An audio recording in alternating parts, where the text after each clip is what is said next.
little smokies. How's everybody doing this Thursday? I hope you're all having a fantastic day. Before we get into anything, I have to say a huge thank you to Constructed from Destruction for upgrading to Glizzy General. Now, I just want to give a small little announcement to let you guys know that we do have some brand new emotes in the chat. Huge thank you to Psych Draws, who did them beautifully, amazingly. They are literally so perfect. I hope you guys love them as much as I do.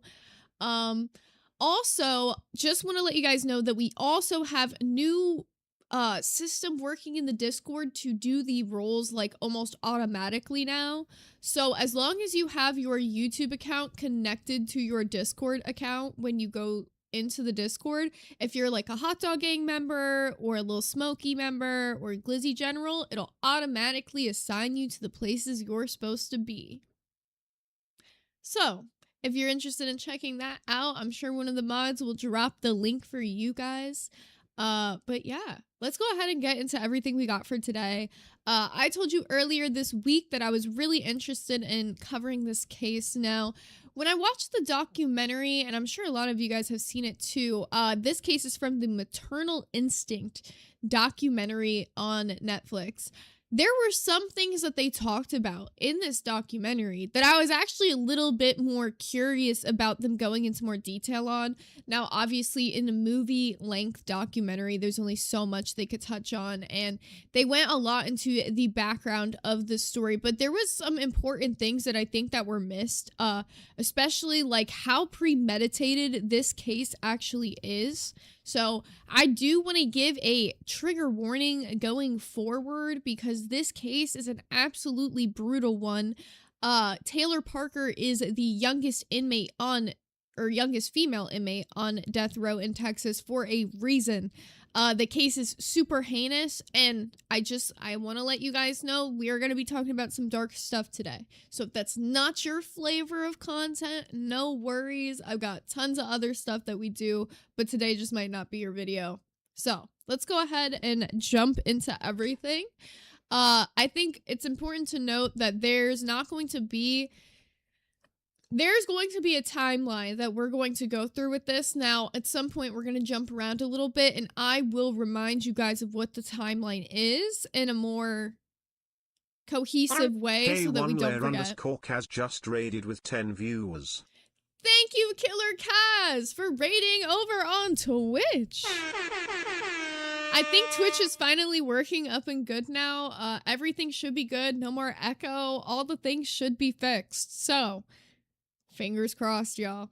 Also, shout out to Ella, who sent 200 jewels before the stream even started. Much appreciated.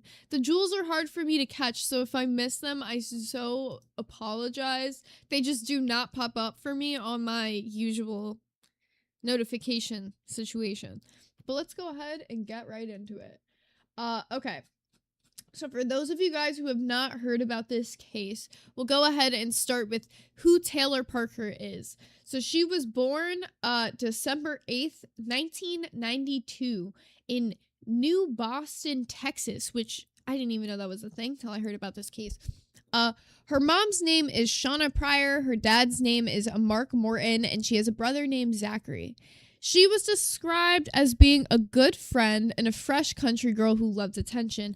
Now, another thing that I've seen a lot of people say about her and a lot of the reports that I've seen is that she kind of just seemed like your average girl of that town. Like, kind of everybody was very just like average country girl. She kind of fit that bill until she didn't anymore, which is going to play a little bit into her adult life.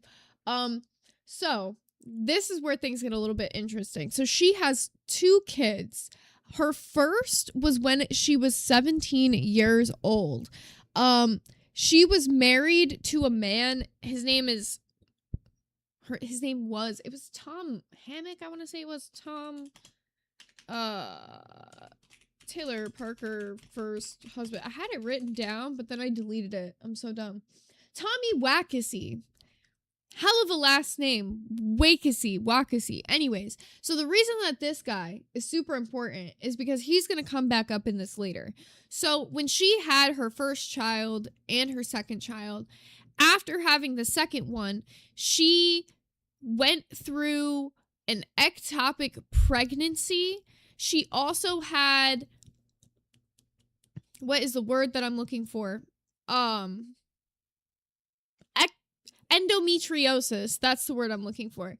The connection of that together made it so that she had to get a surgical, like a hysterectomy that was like a surgical mandated hysterectomy. I don't know if that makes sense, but basically, so the way that it is said that this hysterectomy was done in the court cases is that she was already under anesthesia and her mother signed off on the paperwork saying that she could have this hysterectomy because of the fact that she needed it to save her life. Does that make sense? So, yeah. Anywho, she was a little bit young for that, obviously, but it was a life-saving situation. So, let's go ahead and get into it. Then, she met Wade Griffin, who is going to be a main key piece in this story, which is going to also be her second husband later on. She met him at a rodeo. She was instantly attracted to him. She was the one who went after him and pursued him.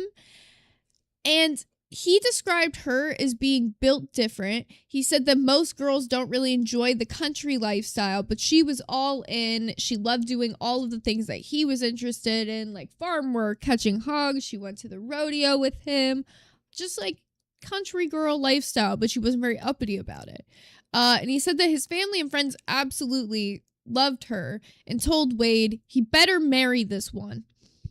Which is a little bit interesting because the later you get into this case, you will see how the speculation from his family comes up.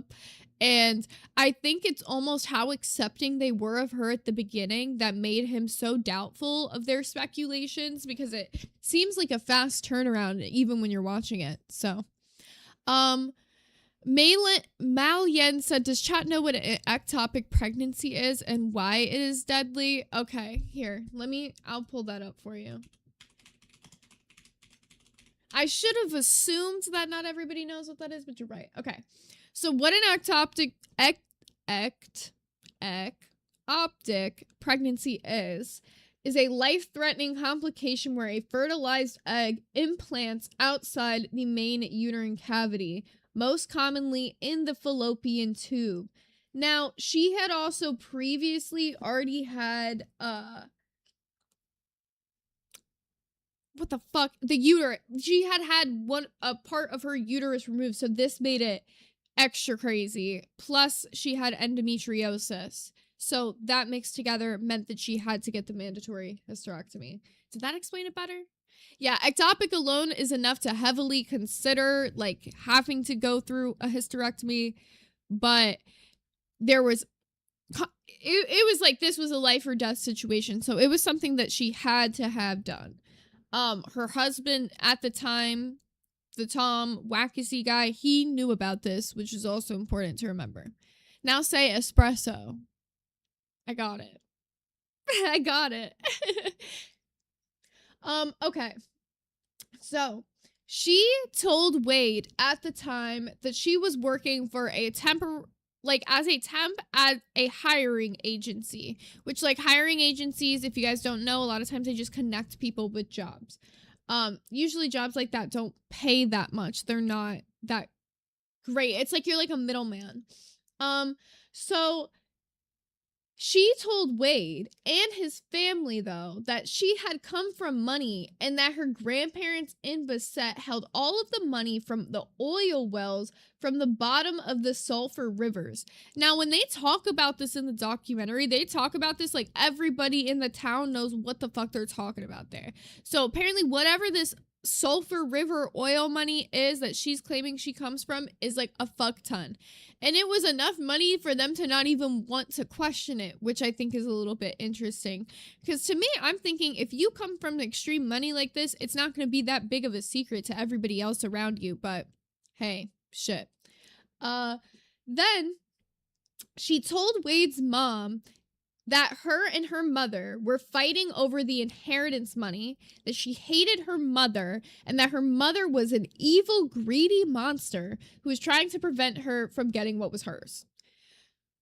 So she had kind of put it not only in Wade's head, but in Wade's family's head, that they should not have any contact with her family, especially her mother, that she had kind of been like estranged from them. She was just waiting until this inheritance money came in so that they could do these big things, which we'll get into what she was going to use the inheritance money for, because she goes into great detail with the family.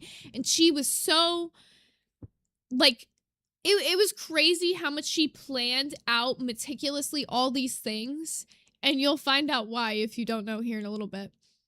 But she then, in October of 2019, had moved in with Wade officially, and this was to feel supposedly more protected against her mother, who claimed would go to any lengths to hurt her. Now, the thing that was a little bit interesting about this is, even though Wade had kind of seemed like he was interested in her, like in the early days, it always seemed, and you can find multiple reports of this, not only in the actual court cases itself, but in interviews with friends and family, that she had always been way more into him than he was into her. Like, there was definitely a period of time when he thought she was a great girl, but he, even in the documentary, said there was never a point in time when he had told her he loved her. So they were moving in, and granted, it had only been a couple months. Things were not that serious, but she was moving in under the premise that she needed this protection because she was so scared of her mother. And he just believed her. Like, he wasn't going to question. Like, why would he want to question that? So, then, after moving in, she seemed pretty fucking normal at first. She started doing anything that Wade wanted. She would help by doing lawn care. She would make dinner. She kind of portrayed herself as like your average, like, trophy wife, almost like trad wife type of woman. Like, she was ready to like settle down. She had been said to be the perfect homestead housewife, even, which is hilarious. She had custody of her daughter during the week, but hardly ever saw her son. And when she had her daughter, she hardly paid any attention to her. And this was a report from not only his side of things, his family side of things, but also her family side of things and her friend's side of things, which is very important to remember in this case, because like, a lot of people could say, like, oh, yeah, well, the family is very bitter after the fact, and maybe they painted things a little bit darker than it is. But even her family has always portrayed it like, no, this is exactly, like, what has happened. Then she started spending more time with Wade's family than it seemed like she was spending with her own family. She had told his mother that her mother was pushed out of the will and the inheritance due to the treatment of herself. So she basically said whatever her mother did to her was so bad that the grandmother had taken her own mother out of the will for the way she'd been treating her. Little interesting. And she then went and told them that she was written back for the full amount of the will for $8 million.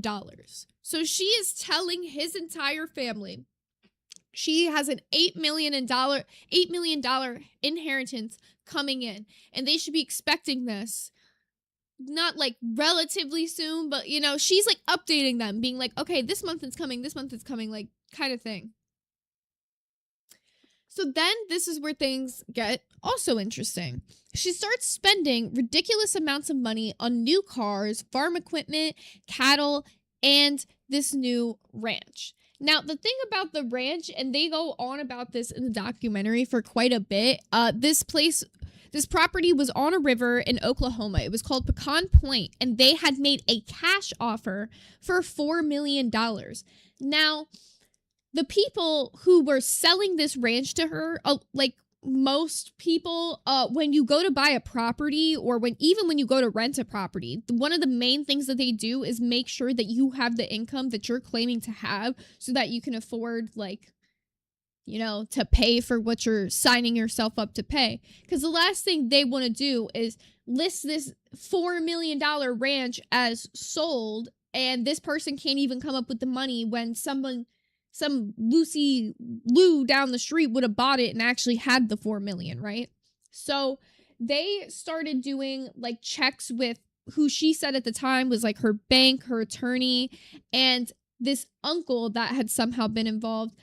Even in the documentary, they were talking about the fact that it was just strange how strict the attorney was talking to them. So the attorney was basically, and I'm putting attorney in quotes and you'll figure out why later, the attorney was basically saying things of like, oh, well, you can't really get this much information because she's not agreeing to have all this. So they're just thinking like this attorney's kind of like hardballing them, giving them a hard time. They're not really understanding why things are going so crazily, but she's had like 3 or 4 different contacts that have been in contact with these people to let them know, yes, she is good for the money. Just Call Me Autumn said, did she have 2 kids and then the ectopic? Yes. So she had her first kid at 17. I forget the age she was when she had her second child. And then the ectopic pregnancy, all that happened like within a year of her second child. If you guys have any questions, feel free to ask. I'm so sorry if I missed any, like, as it's been going, but I appreciate you guys for also helping each other out, because I see some of you guys were answering each other. But if you have any questions, feel free to ask me as we're going through. Then Wade was quoted in the documentary saying, I hadn't known Taylor but a couple months, but something just still questioned me because all this was happening way too fast. She even bought Wade's mom a car, and then 3 weeks later, she had called her and said to drop the car off at Wade's because Nissan was coming to get it due to a recall. And then the mother had called the actual like place where she had got the car from to like check and see like, is this car really being recalled? Because this is when the family started to get a little bit suspicious, because after all this time she'd been saying all this inheritance money was coming in, she'd been buying all this new stuff, but it just like seemed sketchy, like buying her this new car and then 3 weeks later saying, oh, well, it's recalled. So she calls and they tell her, no, the car wasn't recalled, that it just wasn't paid for and it got repossessed, not recalled. So absolutely nutty. Then the real estate agent had begun asking for like more and more proof, and all communication had not only just been through this attorney, but the estate was the other one I was looking for. The estate is what she kept calling it. And most of this communication would happen with this particular estate at really odd times, like Saturday afternoons or long after 5 p.m. on a weekday, which is not usually when you would do business, especially not for these type of things. It would happen during like a 9 to 5 type of business day situation.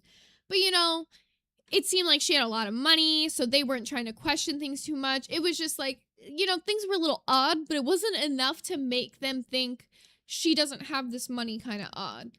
Then they got notes from local bankers, and like I said, the calls from the attorney, whose name was Shelley Lynx, who was apparently the one overseeing all of the oil money.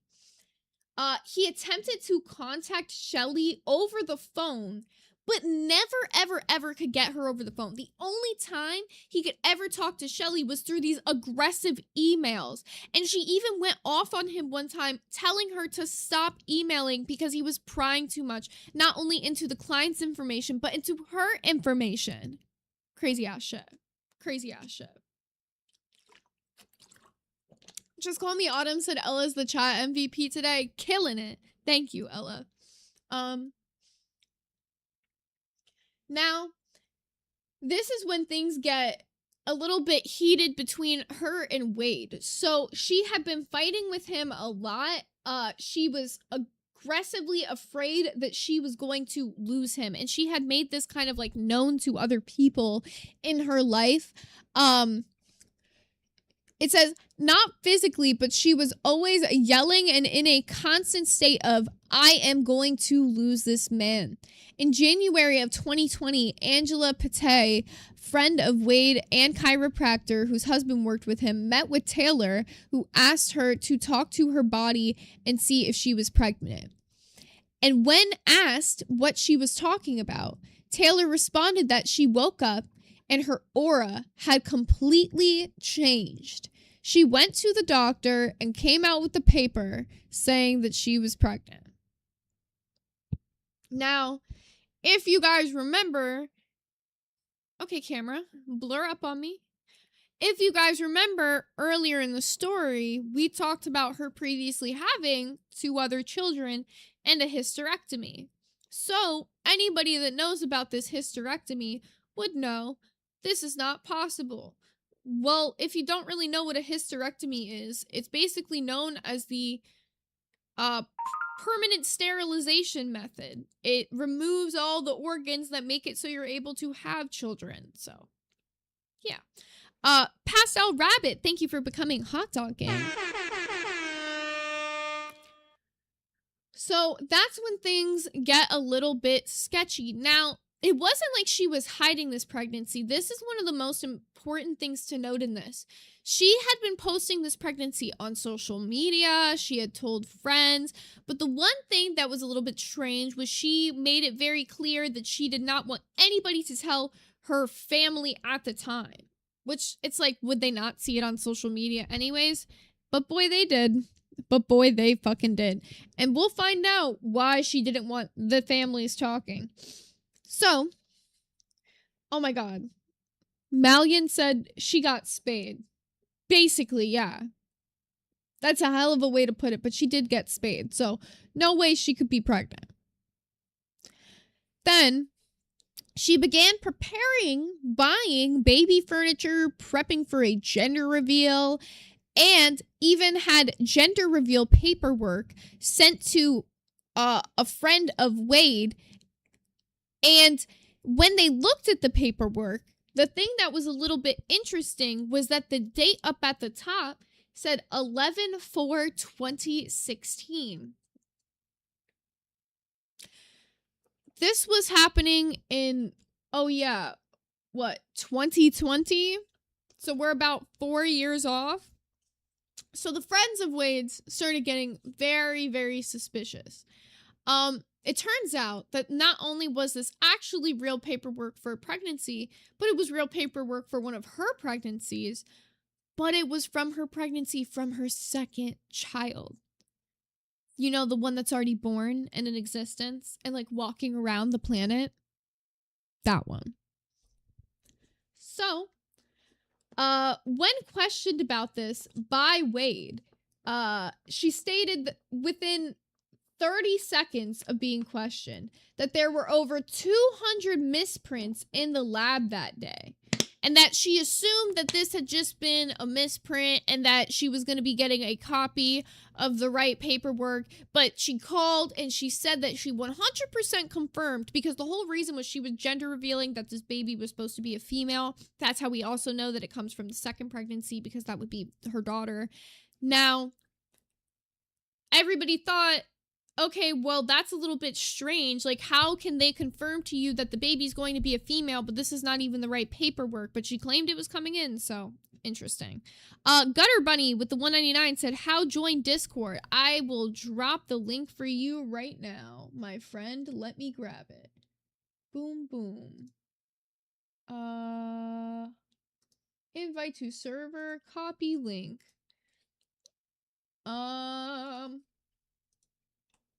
Boom. If you guys are interested in joining the server, the link is pinned for you guys. Oh god, now it's saying my bitrate is lower than it should be on YouTube. Crazy. Shit's happening. But so I have it pinned for you guys, the Discord link, if you're interested in joining. It is free to join the Discord. You can member up if you're interested in joining. There's a separate VC for the Little Smokies tier. And for the Glizzy Generals, there's a separate text channel as well as a separate VC. The Little Smokies VC, though, is primarily only going to be used for events I will not really be in there as much as I will with like the Glizzy General VC, for example. But if you guys are interested in checking out any of those parts of the Discord, those are for the respective memberships, but otherwise the Discord's free. Okay, so let's go ahead and jump back into this. Excuse me. So, then suspicions like started rising amongst all of his friends.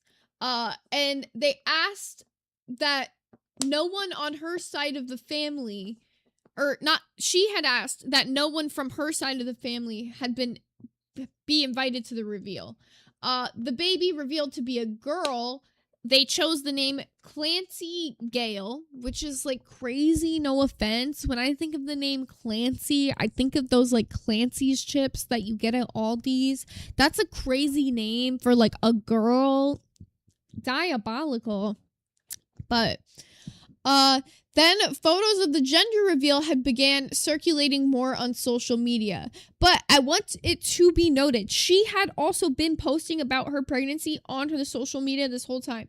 One thing that they kind of like got a little weird in the documentary is they made it out like this was the first time her pregnancy had gotten out to people.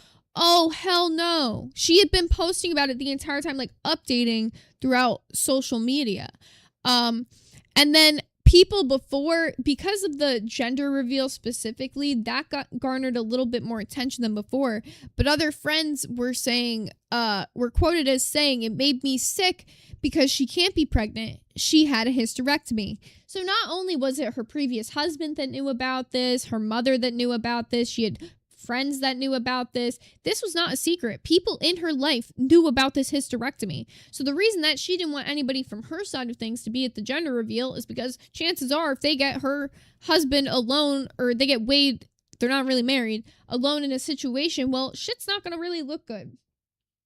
I'm sure people had been begging to contact him, and oh boy, did they. Coincidentally enough, remember that first husband that I told you about earlier, Tom Wakasi? It was actually shown in some of the court cases later on that he had tried to contact Wade to let him know that he had known about her hysterectomy, and Wade just kind of brushed it off like she was like had a crazy ex. Wade, use your brain, bro. Like, no offense, but Wade, a lot of the times in this situation, I feel like there was more than enough signs for him to leave sooner than he did, to be so for real. So for real. Okay, so her tubes were tied. Oh, yeah, that's what I missed in the part where I was talking about the ectopic pregnancy. So, she had her tubes tied in January of 2014. But then she had the ectopic pregnancy after, and then had the cyst on the right ovary, plus the endometriosis. So all of that is what caused the hysterectomy. I forgot about the tubes tied. That was like a huge aspect in it as well. So, because the hysterectomy, obviously, removal of the uterus, could not be pregnant. Wade and his family, though, did not know about this. She also decided to take things a step further. There's definitely been more cases of this before that did not end as tragically as this one, but she did the normal, average thing you do when you're faking a pregnancy and bought a big silicone moon belly on the internet. It was like a fake rubber pregnancy belly that almost like simulates, like if you touch it, like pretty similar to how it would feel if you were pregnant. It's not exactly correct though. And she was seen buying fake ultrasounds as well. The town is also so small that her primary care doctor saw these posts about her having this gender reveal party, but was bound by HIPAA and could not say anything unless she was endangering somebody else. So because she had been faking this pregnancy, the hospitals, through the primary care provider, were put on alert that she might come in to try to steal a newborn. And especially later in the case when, they thought at some point she would have faked a miscarriage, but then it got so far into the pregnancy that like a miscarriage wouldn't have been possible, I think they said. It It would have like been like a stillborn at that point. Then before all of this, even like one thing that she had been known for her entire life after like her having her kids pretty much was always known for being sick with something, and even during the pregnancy as well. She would post pictures of her in and out of the hospitals, claiming to have been diagnosed with things like MS, cancer, brain tumors, and strokes. She would take videos showing having stroke symptoms and fake medical documents, and had people believe that she was genuinely sick until she had cried wolf one too many times. That's when even her friends started to question her. She became obsessed with her best friend's pregnancy, begging to be included in all aspects of it. This caused her friend to take a step back from wanting to be around her, as she was quoted as telling Taylor that she was genuinely scared her. Wade's friend Stephanie contacted her former doctor's office, who said they cannot tell her anything due to HIPAA.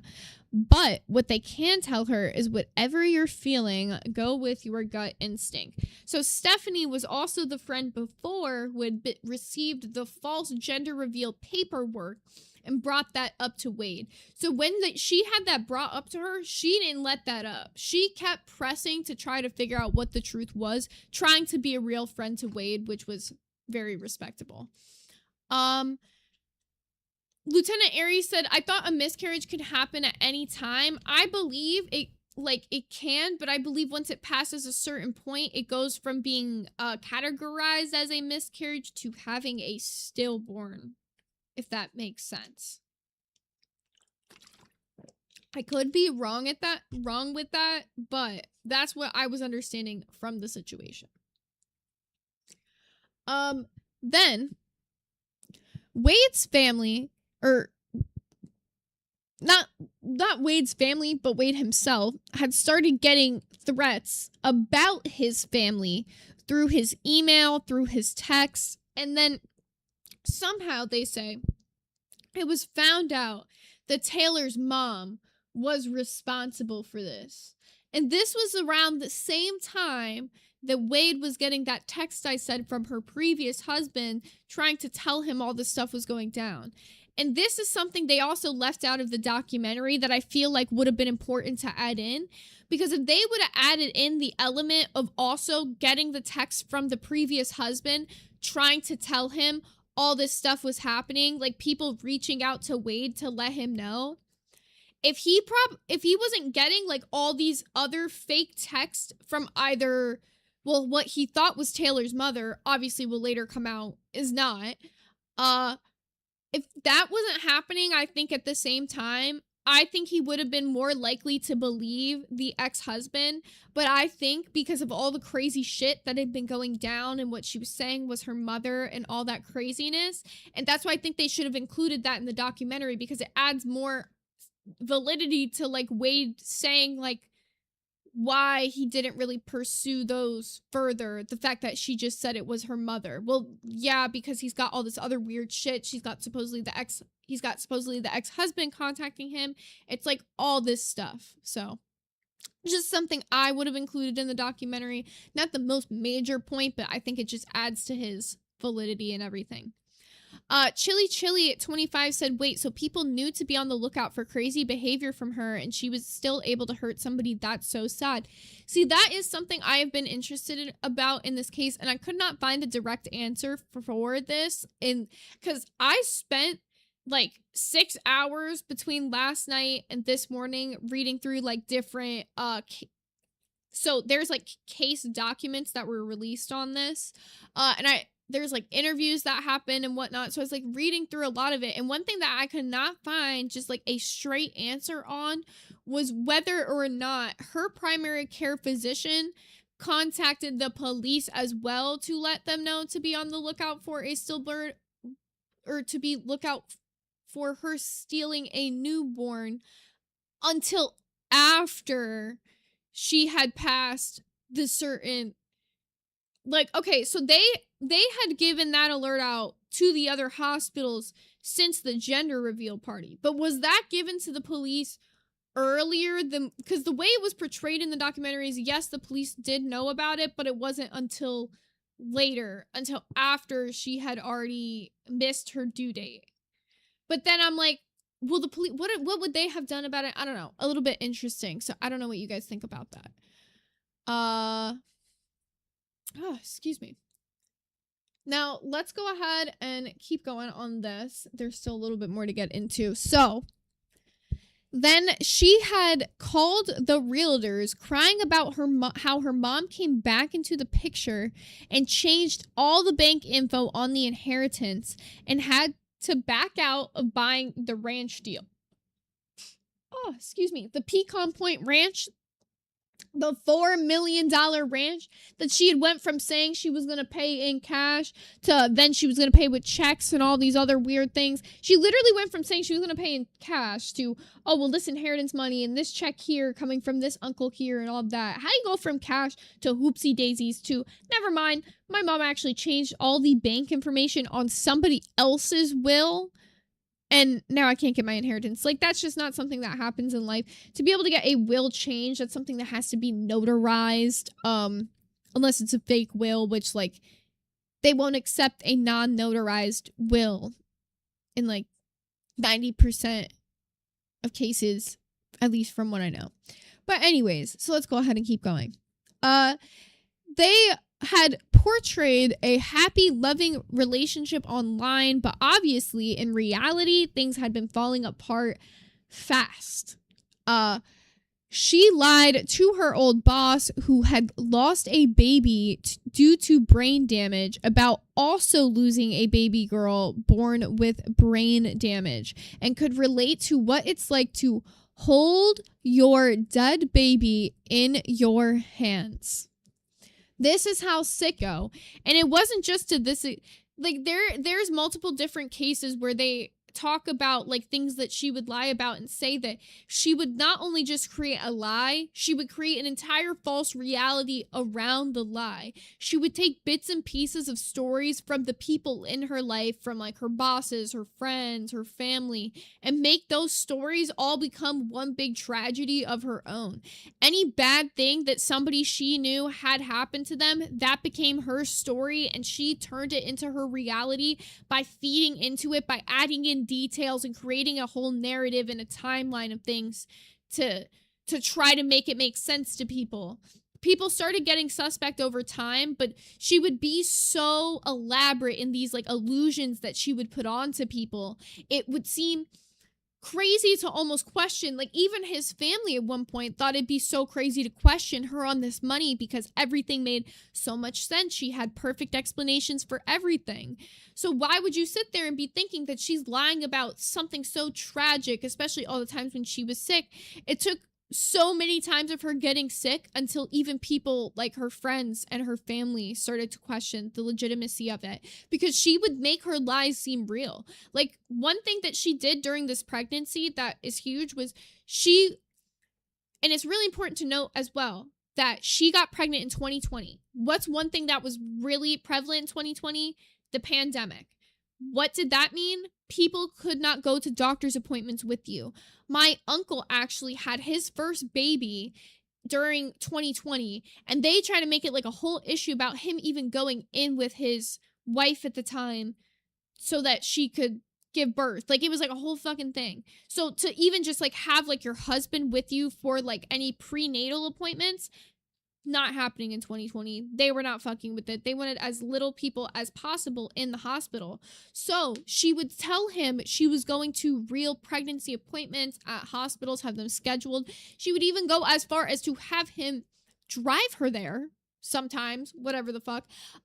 It was said by other, I can't remember which hospital it was. It was not the one that she gave birth at, but a different hospital said they actually reported seeing her in her car in the parking lot before, not coming in ever for an appointment, at the outside the pregnancy ward, taking down license plates of the pregnant women who would be exiting the pregnancy ward.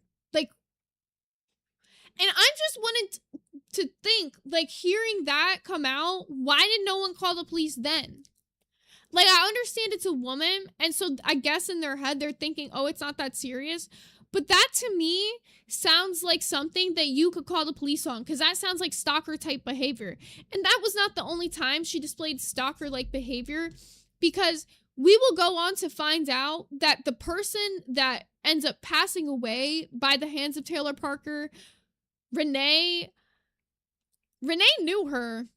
Renee knew her well.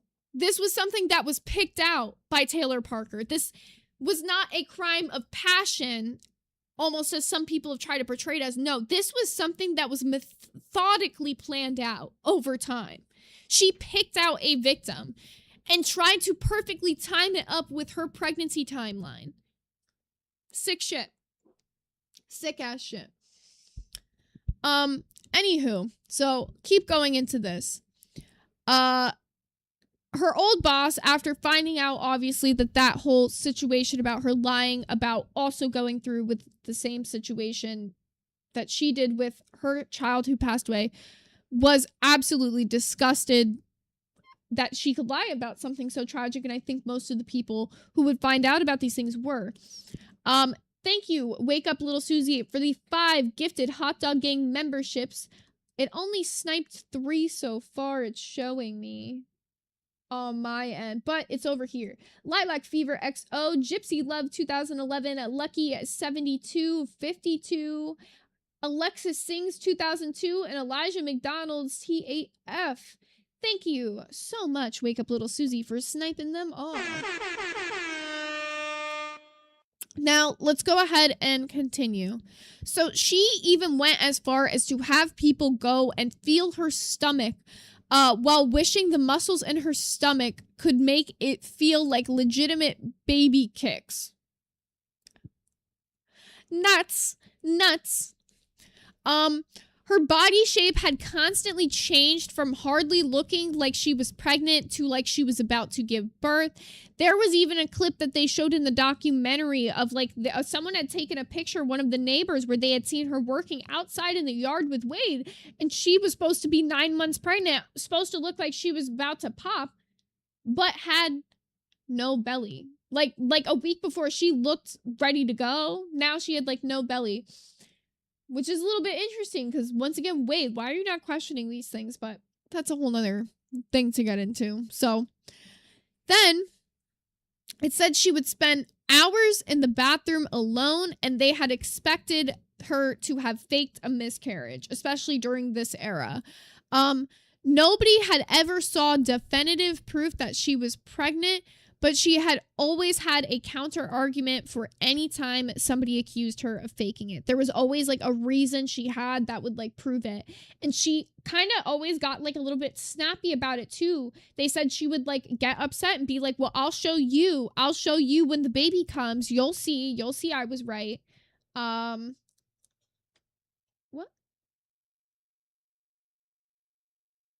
Sorry, I got a weird text.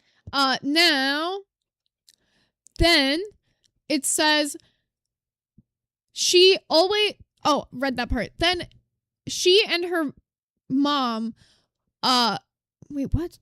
Yeah, her fucking Christ. I cannot read for the life of me right now. Sorry, suffering. One glitch away. Thank you for becoming a Hot Dog Gang. So her mom had found out that she was like faking things, but that she told her mom that no, she is really pregnant, but that nothing was making sense. Like nothing at all makes sense. And Stephanie knew Taylor's aunt. So Stephanie, once again, being that friend earlier that Wade had that had seen a picture of the gender reveal and clocked that it was from the wrong date, and the one who called the hospital, and they told her they couldn't tell her anything because of HIPAA, but to trust her intuition, basically. Yeah, she said that she knew Taylor's aunt and got in touch with Taylor's mom through her, and her mom had said she had been waiting for the phone call. She had completely ratted out Taylor for everything, said there's definitely no baby because she's had a hysterectomy, and that they do not come from money, nor is there any oil inheritance to even get. She asked why she never spoke up, and she said that she was terrified because Taylor had threatened to keep her granddaughter from her, that she would never get to see her again. So she called Connie. They called Wade, Connie being Wade's mom, to be clear, who said he didn't believe them.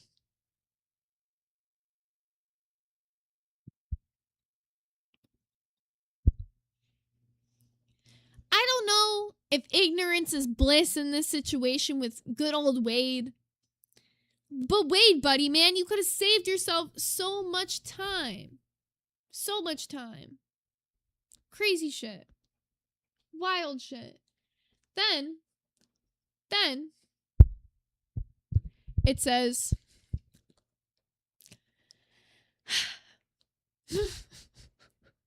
he sided with Taylor that her mom was crazy and ended his friendship with Stephanie and her husband Cody. And her husband Cody was somebody that, like, described in the documentary himself as being such a good friend to Wade. He was somebody that really cared about his well-being, was not somebody that ever tried to pry in his life and ever tell him what to do. But after finding out all of this information, did not want to see him go through all of that. It's like hard to be friends with somebody in that way. And Malian, it's actually interesting that you say, what if Wade was in on that? Because that is something that that Taylor's side tried to argue during the case, but was actually thrown away. Kind of like the judge told them they had to stop inciting anything about Wade in the case, saying that the case is about her, not about him. So that is, I will point that out, that they kind of did try to throw that into the mix, that Wade knew about things.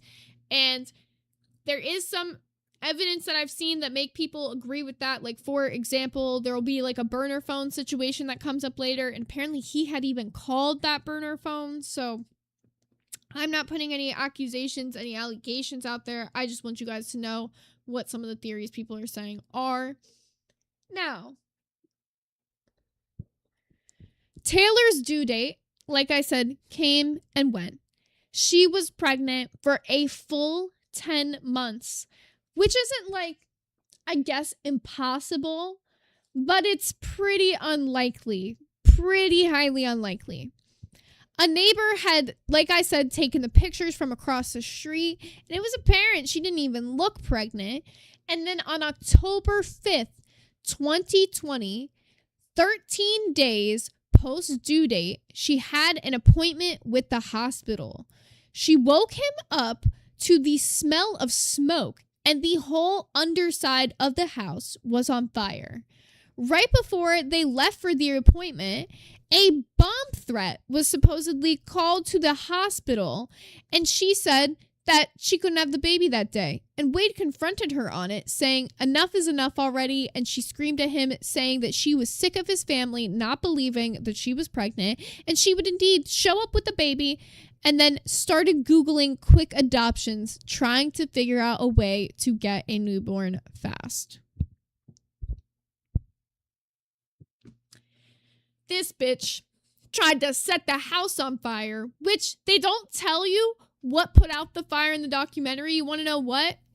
He put that bitch out with the hose. He woke up out the sleep with the quickness and said, let me grab the garden hose and put that bitch out.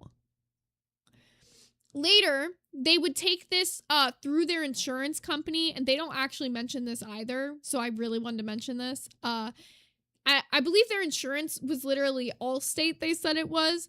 So when Allstate does their investigation and come to find out, they had originally said that this was an electrical fire. Oh, no, not no electrical fire. This fire was proven to be started by a lighter from Taylor Parker herself. In case you were wondering. The bomb threat called to the hospital now has never been proven to 100% without a shadow of a doubt be Taylor Parker, believed to be her. The phone call was made from a man, they say. That's the only reason that she claims it couldn't be her. But she was someone who used a lot of voice changers, which we'll get into here shortly.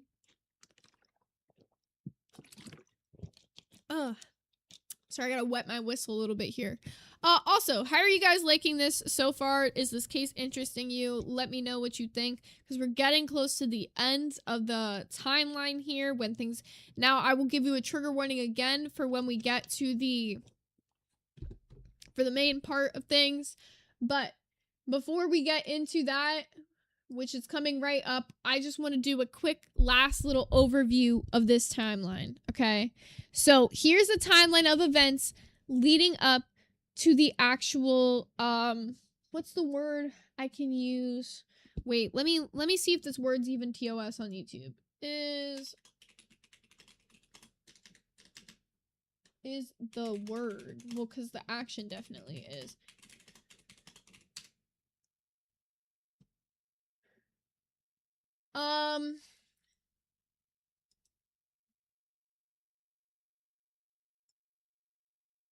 Fuck. Why can't you just answer me? I want to know, because I don't know if I can say the word. Okay.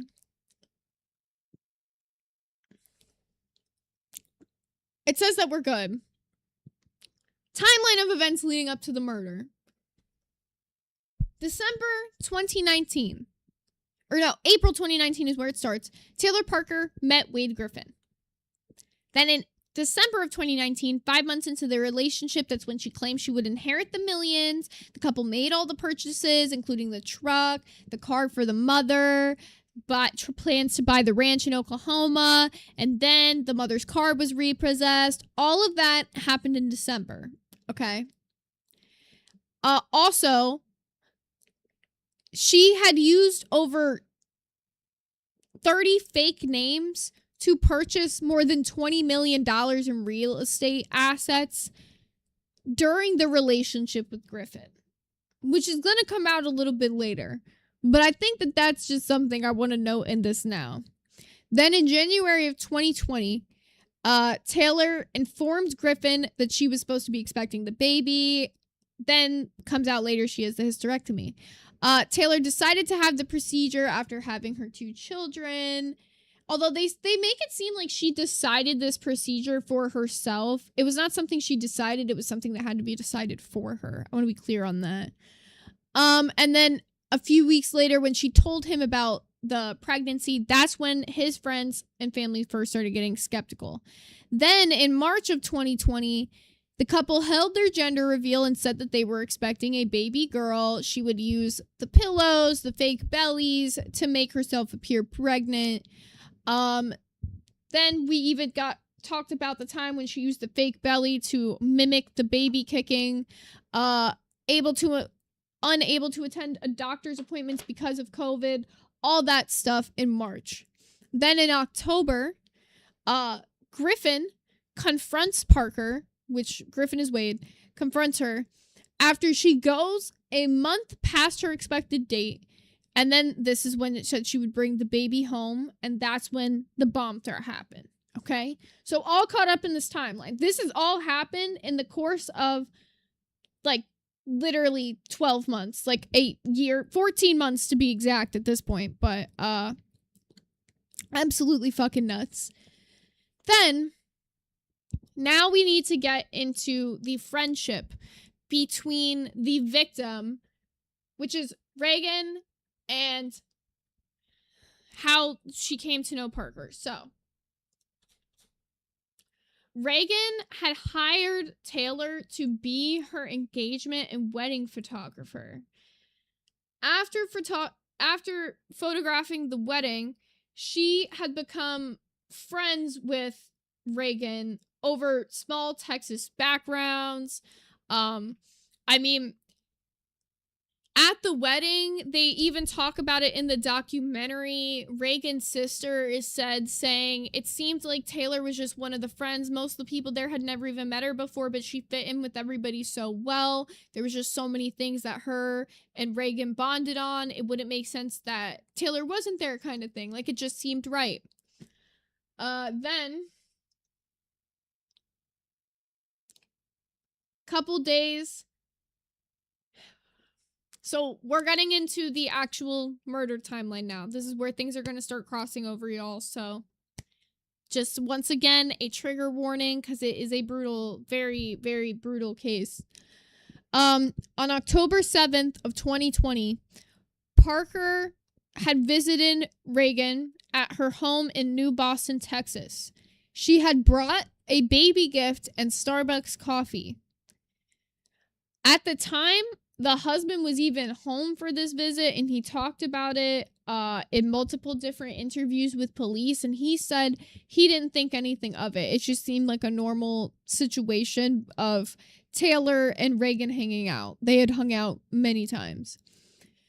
And then on October 9th, 2020, 2 days after the initial visit, Taylor had returned to the home and stabbed her 15 times, which resulted in 98 incised wounds.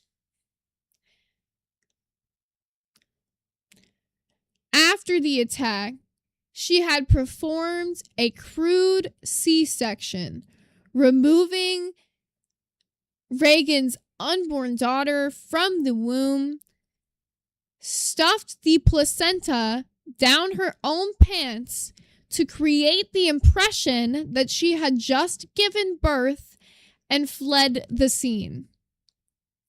She was discovered dead by her mother an hour later.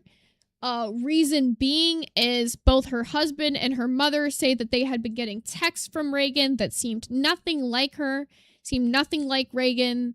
There was some that seemed kind of normal, some that didn't, and so they pretty much had both rushed over there respectively. Then, shortly after, a state trooper pulls over Taylor for reckless driving. Body cam footage shows her sitting in a car with a baby in her lap, pleading with the officer to help her get to the hospital because she claims she had just given birth.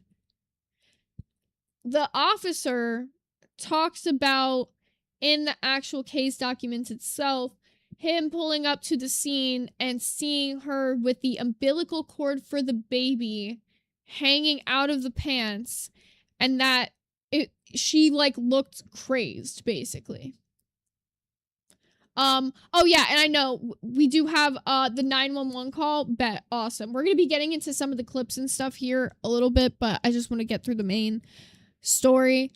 After they arrived at the hospital, Parker had initially refused medical attention, but then when the doctor examined her, it was determined that she had not actually given birth at all. The baby was pronounced dead at the hospital, and she was eventually charged with capital murder, and kidnapping. Now, let's go ahead. Let me grab...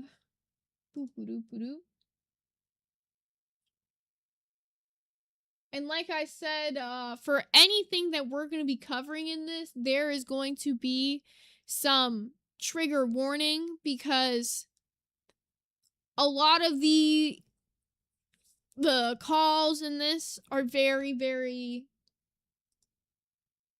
I don't know how to say it other than like almost like heartbreaking to watch. It can come off a little sinister at times. Like it is hard to listen to some of these things. So I just want you all to know, like, going into this, what type of content it is, you know? Let me start here. First things first. So let's go ahead and start with the phone call, the 911 call, and then we're going to get into the hospital interrogation video, because some wild shit. And then I do want to get into, because I'm not similar to what I did in the Mackenzie Sharilla case. A lot of why I'm covering this is because a lot of her behavior after the fact is so piss poor. Being in jail. Okay, let me make sure the volume's turned up on this. This one's not really got anything on the screen for you guys to look at, so we're all just gonna kind of listen to this together. Here's Officer 911, what's your emergency? I need an ambulance because I started having my baby. Okay, stay on the line. I'm going to get you to line now. Okay, stay on the line. Stay on the line. It's going to be okay. Stay on the line. Can you guys hear it, or is it too low? If it's too low, let me know, and I will literally mute myself and just, like, turn up my desktop. But I can turn my desktop all the way up regardless, just for this one. Yeah, I can make it go higher for sure. This is as loud as it goes. She's gone into labor. She has a state trooper behind her. Yeah, he was pulling her over as she called. Maybe you're still here with me? Yeah, still too low. Yeah, that one's as loud as it goes for the desktop. That's as loud as I can make it. I'm not sure if we can get like a boosted version. Let me see. Because I know there's a way to audio boost. Audio boost downloaded video. I know that there's a way to do this. Video booster. Make video louder for free. Choose file. Boom.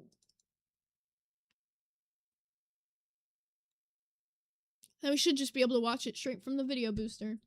I shouldn't even need to download it. Alright, let's put it up to 200% volume. If it's really loud, just shout me out. Oh, why can't I hear anything? Hello?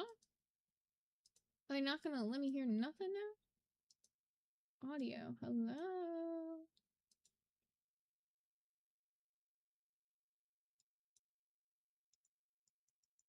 Okay, love when the site just doesn't want to work. Change your output to speakers and hold your mic to it. I have no speakers. Let me try one last thing. There's another one. Because usually I can just boost it and it works like that. But even the boosting thing left it muted, which I've never seen it do that before. Browse.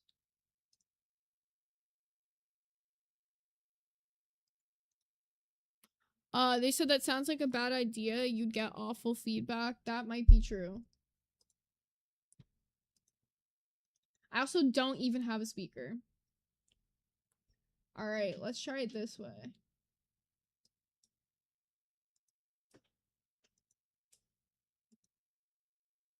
Nope. Video support not found.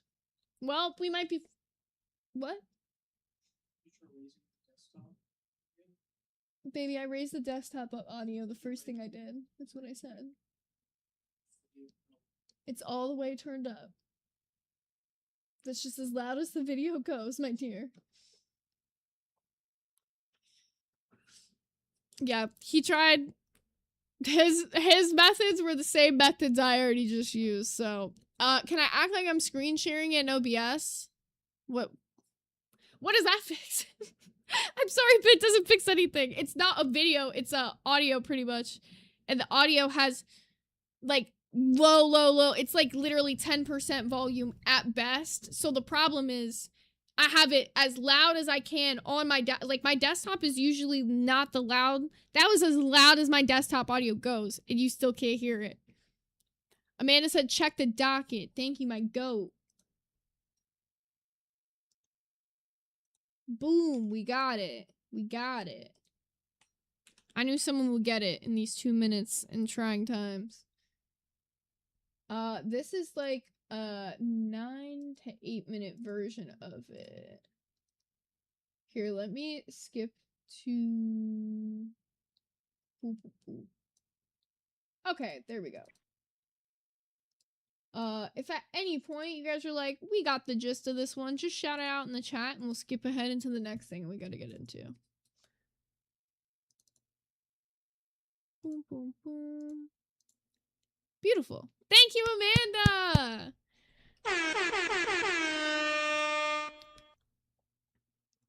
Hello? Hey. Hey, yeah, the baby's not breathing. She's doing CPR on the baby right now. Hey, where are you? We're on 82, right across from the DCAB Middle School. I'm transferring you to LifeNet. Hold on, okay? Okay.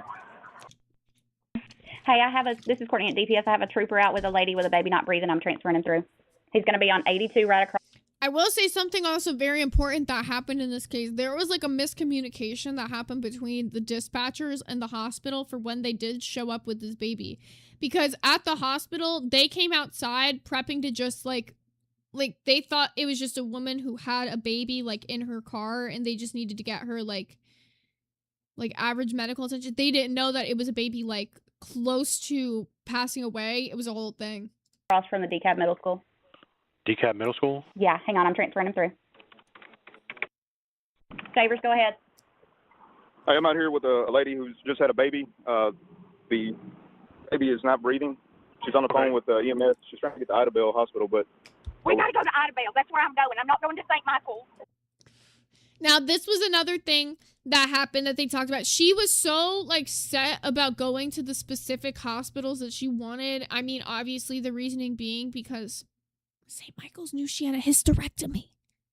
Okay.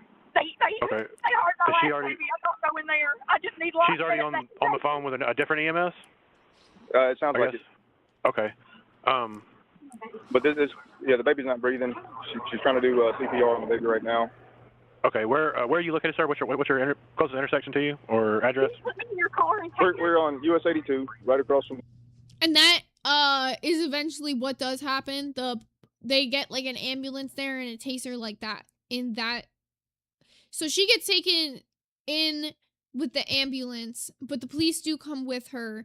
And in the ambulance, they actually talk about the baby went from having 0 pulse to they were actually able to get the babies to have a pulse at some point in the ambulance. But by the time they got to the hospital, the baby no longer had a pulse. They thought they would actually be able to save the baby at that point in time. This is something they talked about.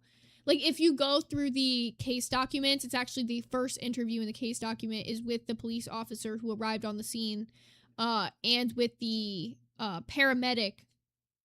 One of the most heartbreaking things I've had to read, for sure. DeKalb Middle School and DeKalb.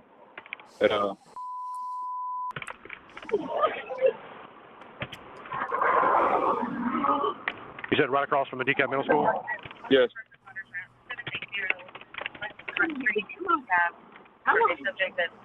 Now, you guys hear that part where she goes like, come on, baby, come on. In the body cam footage for this as well, that's like the number one thing that is like seen is she keeps calling like, come on Clancy, as if the baby is her daughter Clancy, and that the baby's name is Braxlin. That is what Reagan wanted to name that baby. So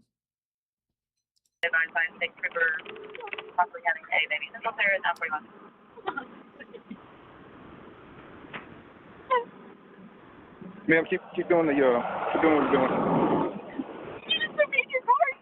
We're not sitting, please. I'm begging you to. But there's nothing I can do. You're gonna need EMS. That's fine. If you'll just get us there as quick as possible, they'll need us. Please, I'm begging you. I just need EMS here.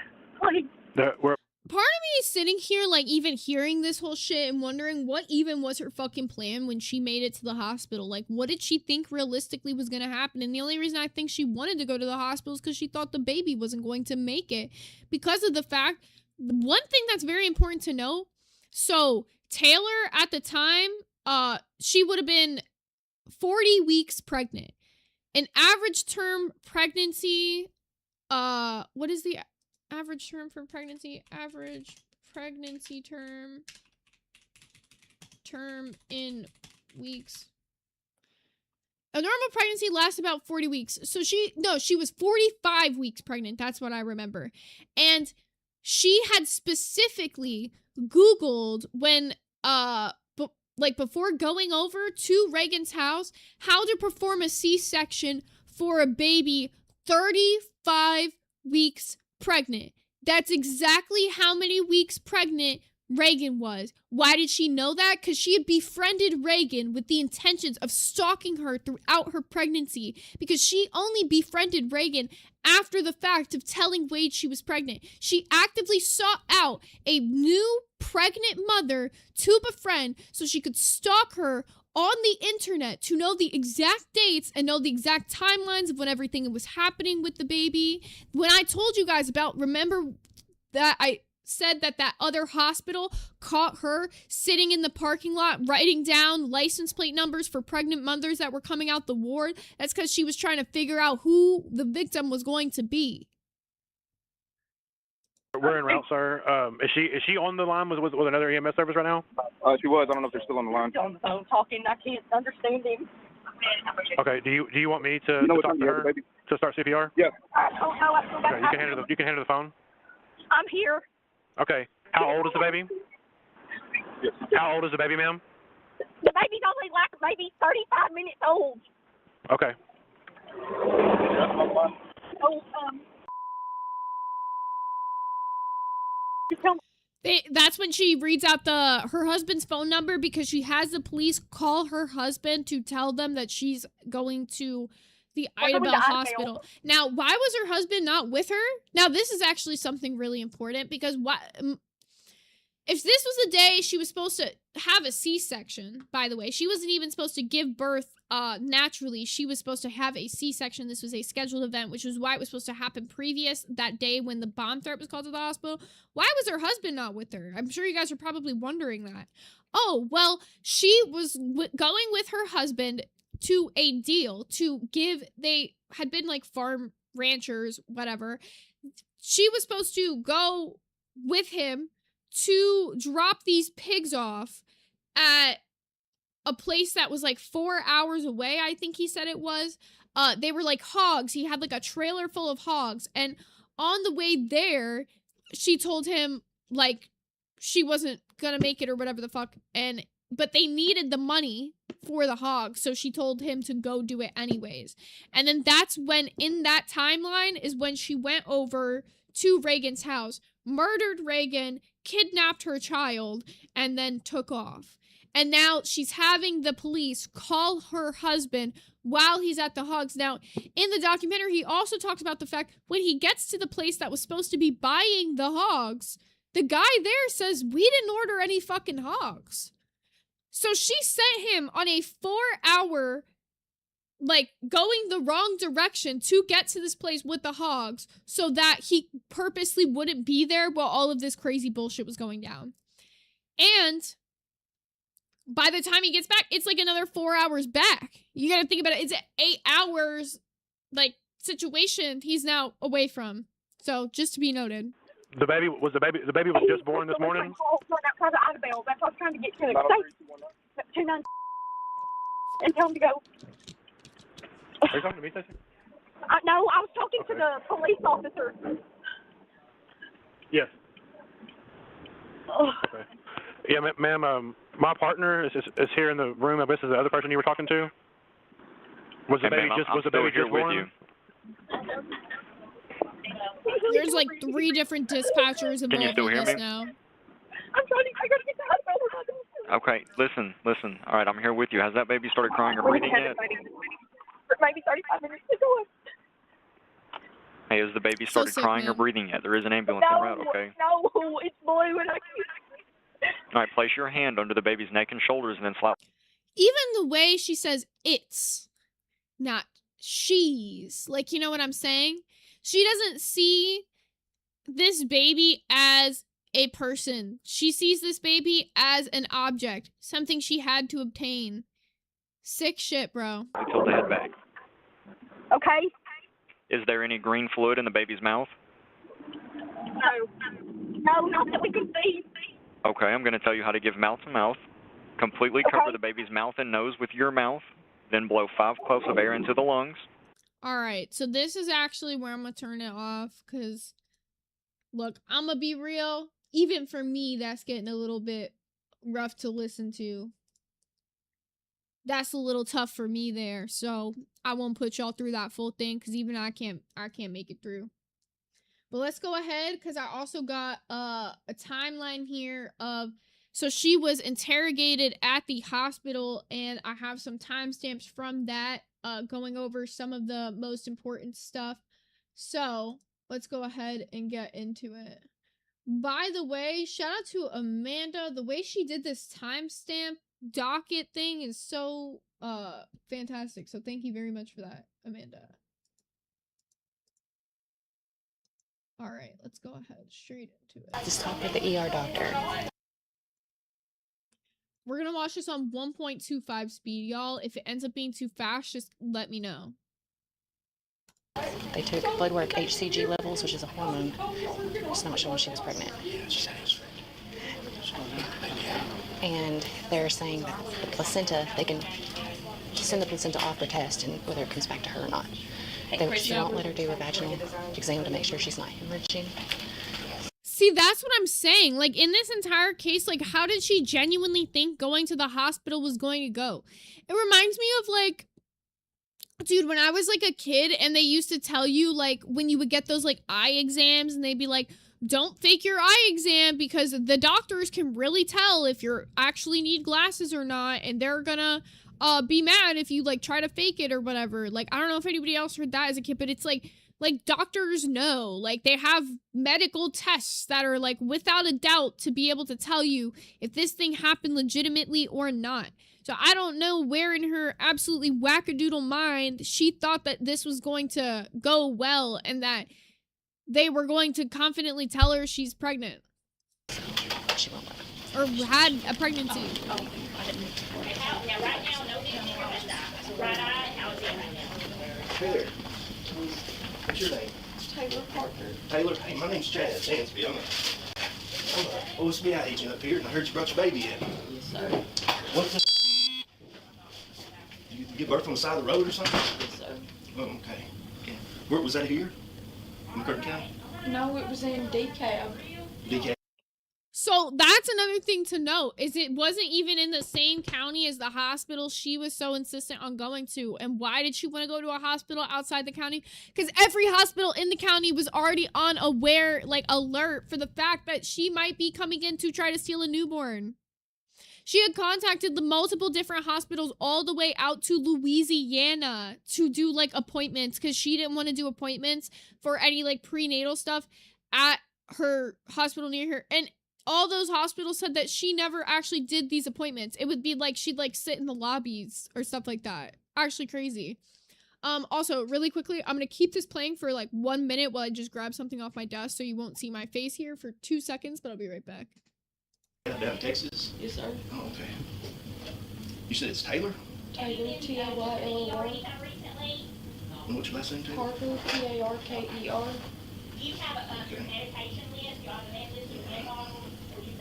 So what happened this morning? Did you just go into labor on the side of the road? No, I was supposed to ride with my fiance, and we own a hog buying facility, and we were gonna come through here, but I was having contractions and stuff and wasn't feeling good, so I stayed at home and told him we would just meet here after he dropped the hogs at 7, and he got tied up. I mean, he's on his way. Okay. He got tied up in a fake hog sale. Now, I also don't, in my head, I'm wondering what she was thinking is going to happen when her husband shows up after not selling the hogs that he was never told to bring because no one was buying them. And then he shows up to this mess. Like, what did she think was going to happen? That's what tells me, like, I don't want to say, like, oh, clearly there was something mentally not right with her, like, in the sense of, oh, well, she should be, like, not locked up. No, she should. But there is something, like, so, like, I understand why she got the death penalty. There is no fixing this. There is something so wrong with you that you thought somehow in your brain, after all these years of writing these realities, that you could make this your real reality. Absolutely sickening. Now how did you get here? Did you drive yourself? No, an ambulance brought. Just Call Me Autumn said, where are her other kids? So, like, I remember, guys, I said earlier that they do have a father, Tom Wasabi. So he primarily had like full custody of the son to begin with. Now the daughter, she had a lot more, but he has taken full custody of both of the children since that. So, but it was said before that she never really spent much time with her children to begin with, that she was kind of just an absent mother. Yes, LifeNet. Oh, okay. All right. From DeKalb? Yes. Yeah, I had a LifeNet. I had a nurse help me, a LifeNet nurse lady help me. Oh. Okay. Did, no, what's your boyfriend's name or your fiance? Wade Griffin. Wade? Okay. Have you gotten a hold of him? Yeah. One of the things that I also read in the case reports that I forgot to mention that I thought was really sickening is when she got to the hospital, she was covered in blood from, obviously, like, how do you, like, from murdering a woman and performing a C-section on her. So she had blood all over herself. When she got there, she was, one of the nurses, like, quoted her saying that she was disgusted that she had her all over her. And she thought she was talking about, like, the blood from giving birth. So she, like, got her all cleaned up and was very nice to her. So I'm wondering if that's the nurse she's talking about. But can you imagine how sick that is? How sick of shit to say something like that, bro? Also, thank you, Danny Midnight, for the 5 Hot Dog Gang memberships. You Snipes, Ashes to Ashes, Vape Boy 47, Wolf and Waffles 27, Christina V 3625, and Marianne 3842. Thank you so much, Danny Midnight. He's on his way. He said he was about an hour out. Oh, okay. All right. The nurses said that you weren't going to let the doctor check you to make sure you weren't hemorrhaging or anything. But did an ultrasound. The hemorrhaging, I hemorrhaged really bad when I had my. The hemorrhaging is the bleeding. Whether you're passing clots or not passing clots, it's really good to have you checked for that, because I know I was passing massive clots and they were about to start giving me blood. That's why they're wanting to check how, any damage. And so to be able to actually look at her, to have a doctor to look at her to confirm whether or not she gave birth, she does have to give consent for this, which is why they're trying to convince her one way or another to do it. But if you heard in the beginning part that we played, the nurse was there saying that regardless of whether or not she does consent to this, they can have the placenta tested to see who the legitimate mother of the child is, but it does take time for those test results to come back. So they're trying to get this done the fastest way possible, because the hospital has already gotten a call at this point in time now from police finding a woman who is been murdered, who has their baby missing. So it's like the pieces are all coming together. Now, let me go ahead into the next timestamp. Oh, wait, let me back.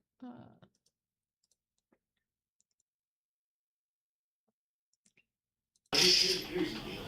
I'm just going to be up front with you. I've been talking to the DA down in Bowie County, and they've been working on a case down there. And we know that you had a hysterectomy some time back, and that you claimed to be pregnant for a while, but that you really weren't. So we're trying to figure out where this baby came from. So this is the direct confrontation. So they stop like beating around the bush. They stop trying to like just like nicely get her to submit to this. Now they're just being upfront. They know that she's had a hysterectomy. They know that there's no chance that she's pregnant. So they're trying to get to the bottom of what's going on here. Now he doesn't say that they found Reagan yet, but you didn't give birth this morning. What do you mean? That's what I just said. You didn't give birth this morning. What he just said, exactly. You want to know where this baby came from. That's why I'm here. So what happened? I just told y'all what happened. Okay. What's the doctor going to find when he comes in and checks you? Is he going to find you just gave birth? They can tell. When he looks, he can tell in about a second if you gave birth or not. Okay. So is he going to find that you gave birth this morning? Yes. Okay. He'll be here. Like this is what I'm talking about, where I feel like there's got to be some level of delusion in her head where it's like you're so far into this. Like, why not just at this point admit you're lying? Because you know it's going to get to the point where they're going to check you. They do get to the point where they checked her. They do have a doctor come in and do the whole big shebang. So it's like, why keep lying? Why keep trying to play this game like you don't know what's going on? Like, you're so far into this. But that's the thing. Like, I think that she eventually does believe her lies. Like, I think that she's one of those people that she gets so wrapped up into the story that she becomes the story. You know what I'm saying? Barely said, well, she clearly wasn't thinking at all, but I think the opposite, because this shit was actually so planned out. I think that she genuinely thought she'd get away with it. Like, she had planned this out the entire pregnancy. Like, she even got to a point where she was panicking on, like, trying to figure out quick adoptions because she didn't want to have to go through with the fucking plan that she'd been making. Realistically, it's not what she wanted to be the option, but she knew she was so far in, that's what she had to make it be. Not saying I'm like, oh, she had to really, but that's in her sick mind, which she convinced herself. Found the woman this morning on the side of the road, and her baby had been removed from her body. And then you show up with a baby, and information is you've had a history. So now he's straight up and like being straight with her about they found Reagan. There's no way you could have been pregnant. Even though you've been telling people for a while you've been pregnant. There's no way you could have been pregnant. And I didn't hurt anybody on the side of the road. well, I'm not saying you did. I'm just saying that there's a woman that had her baby removed from her body. Dude, also clock that. NK Nimbus said she had 2 kids, so she knew how the rundown of it would go. When you give birth, so she had to have known the steps of them checking her. Literally clock that. I didn't even think about that, but that's so fucking true. Thank you. Her body's found on the side of the road. I didn't say you did. I just want to know what happened, where this baby came from.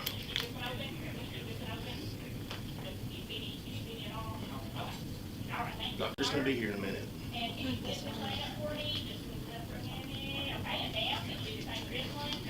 Who is the lady? Do you know who she is?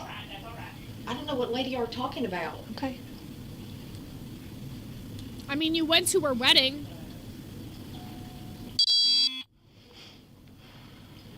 Now, let's go ahead and skip in this a little bit more. I just wanted you guys to be able to see the reaction of when she was actually confronted for the first time. It's not like she's trying to be honest about anything. She's very much, like,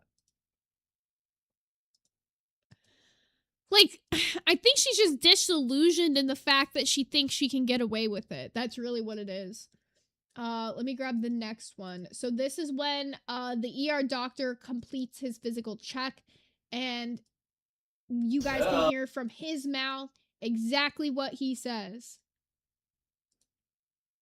Oh, it surely doesn't look like a baby came out of there.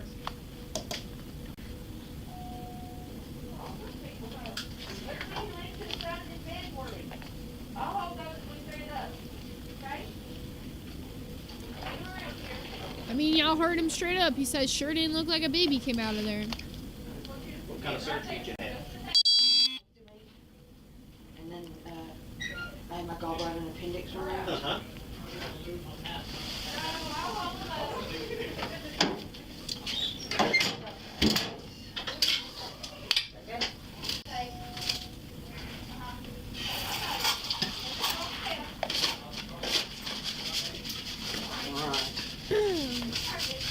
Does it look like she had a baby?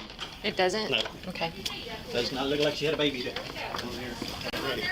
That simple. Doesn't look like she had a baby. All that hoopla for 20 minutes later for the doctor to finally come in and just be like, nope, absolutely not. All that hoopla from her. So then this is where she actually starts to shift her story. So she starts giving up the claim that she gave birth. And she does admit that she went to the victim's house where a fight allegedly broke out. And so she tries to make up a whole new lie here.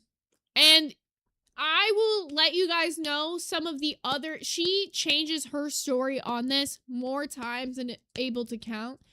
One of the nastiest ones I heard, I will tell you guys now.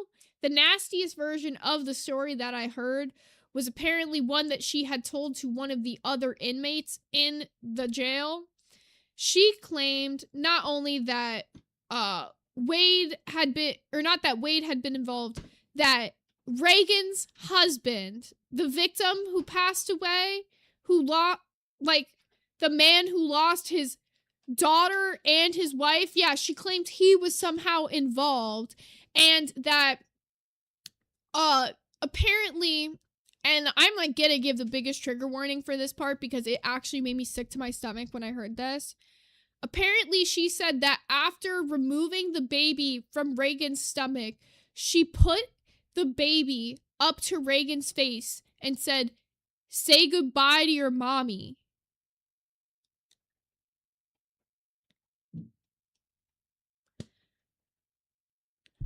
Death row. I don't know why she's still on it. Put her in the chair already. So she come over, did she come to your house? She told me to come over. Oh, so you went to her house? Oh, and for those of you guys who are curious about that, you can read that in the actual case document itself.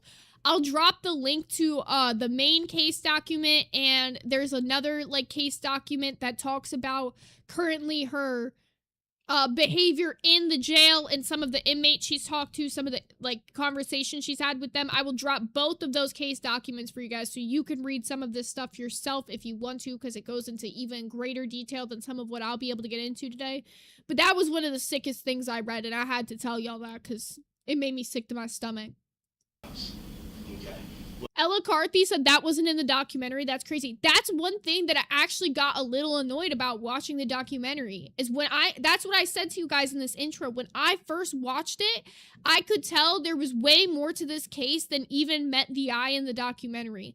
Reading through all of the case documents and hearing some of the heinous fucked up shit she said and done really paints you the monster she actually is. I felt like my biggest issue going in that documentary was through a lot of it, they try to just paint you as she's this normal Southern mom. They don't even talk about how she has a shitty relationship with her 2 current children. Like, they try to paint her out as like she's this picture perfect like Southern lady, but that never was it. It's like there's so many details that really show the monster she is that were totally left out. What happened then? Don't believe me. Now, come on now. Yeah, you do. Yeah, you do. So what happened? You go over to her house and what happened? I remember pulling up.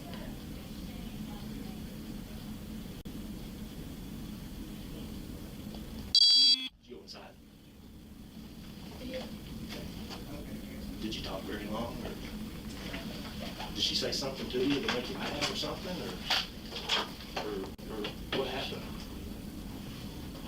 She grabbed a hold of me and told me that I was a liar. So now this is where I talked about where she's trying to claim she got in a fight with Reagan. So now she's trying to claim that somehow this is her story.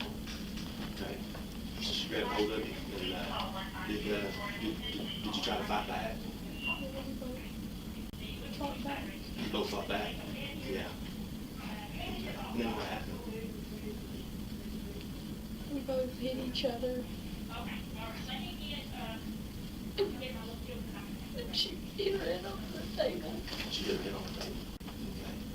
Said she got hit on her It's okay. face. Hey, stuff happens sometimes, you know. Stuff happens. It's all right.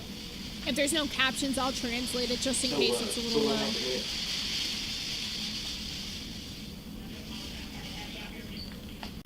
what happened then? It happens sometimes. It does. Well, I mean, people have strokes and things. Yeah, they can. They sure can. That, remember earlier when we claimed that she's the type of person to like claim all these medical ailments, strokes being one of the big things, and now she's trying to claim a stroke happened. So did you put her in the car? Did you put her in your vehicle at that point? No. Okay. How did she get out on the road out there? They said they found her on the side of the road. No, I didn't move her. You didn't move her? Okay. So she was still in her house? Okay. All right. So do you think she had died when she hit her head? Is it a deal where maybe she... I want to let y'all know the amount of wounds they found on her body, 118.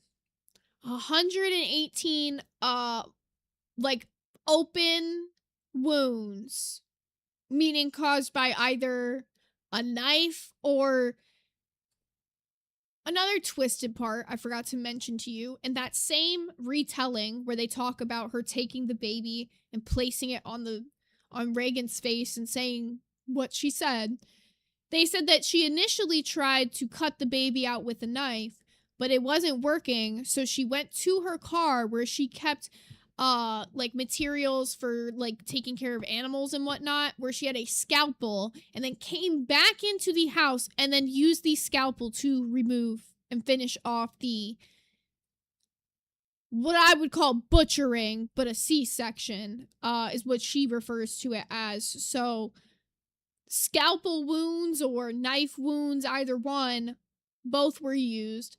It was also said during the autopsy from the examiner that it was believed that her head had been hit with a hammer multiple times. It's also said that she was completely deceased before the child was taken out of her,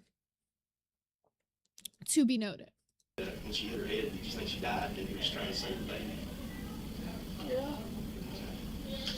This is a really good question. Chili said, was she already faking a pregnancy before Reagan was pregnant? Yes. Was this maybe done out of all jealousy that her friend was pregnant? So she actually told Wade she was pregnant because they had started fighting and she kind of needed a reason for him to stay in the relationship. She wanted to get married. He had never even told her he loved her. So she wanted to like lock him down. So it was like a baby trap move. Reagan was pregnant. She didn't even know who Reagan was until after telling him that she was pregnant. Then she saw an ad where Reagan was looking for a wedding photographer and she responded to the ad and befriended Reagan through that.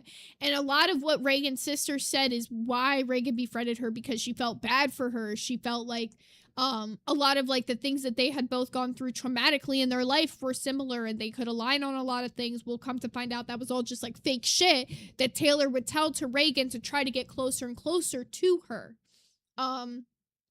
Reagan would update her social media regularly with posts about her pregnancy and the updates and things that were happening. So then she would use those posts to kind of update her fake pregnancy as it was going along in the same manner. Although the only problem is that Reagan was 35 weeks pregnant at the time of the incident, whereas Taylor would have been 45 weeks pregnant because she was 5 weeks past due, and 40 weeks is the full term for a child.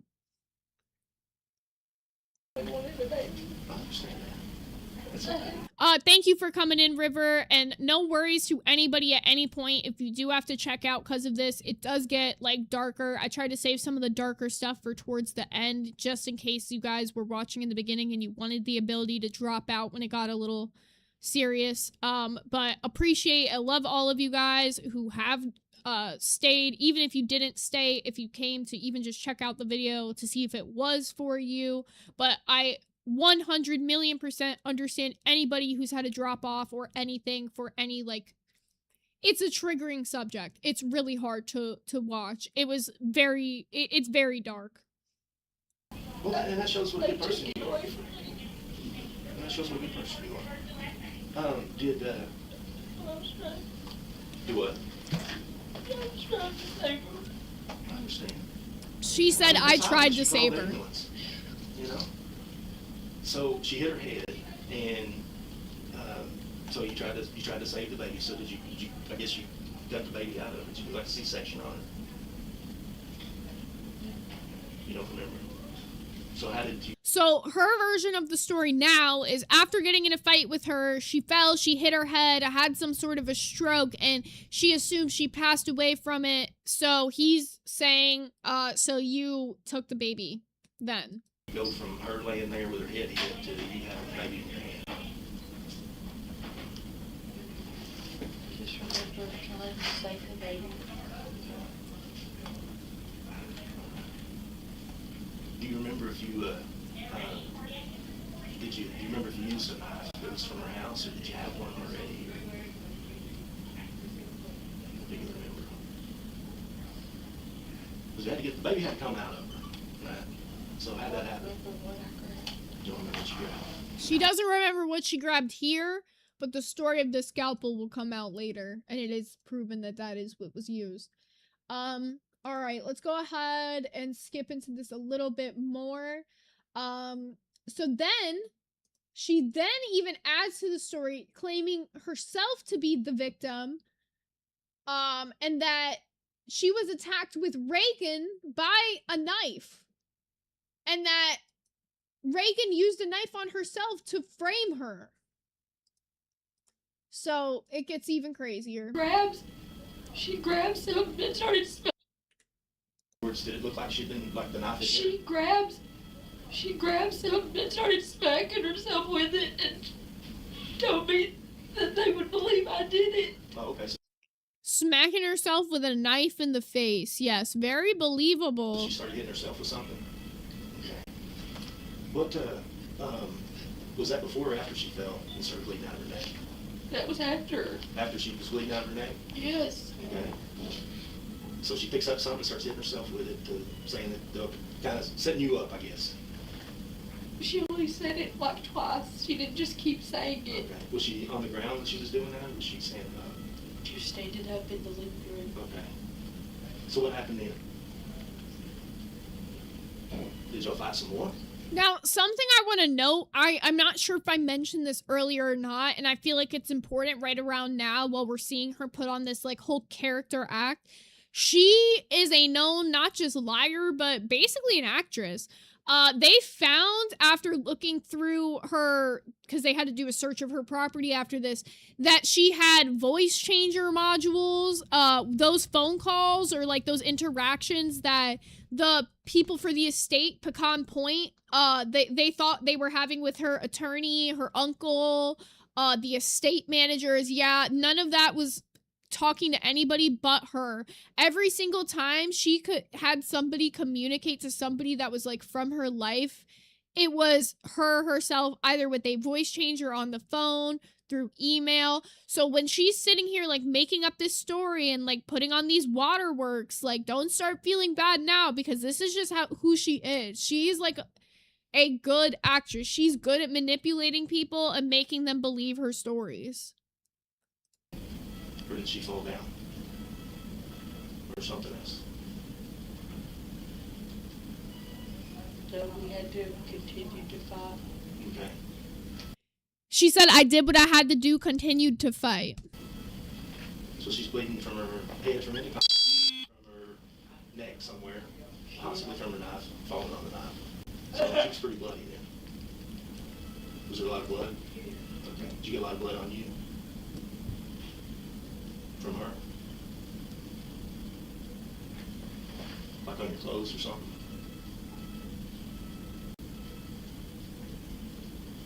I think so. Now, at what point, Here, we're going to skip ahead in this a little bit more. We got the general gist from that timestamp.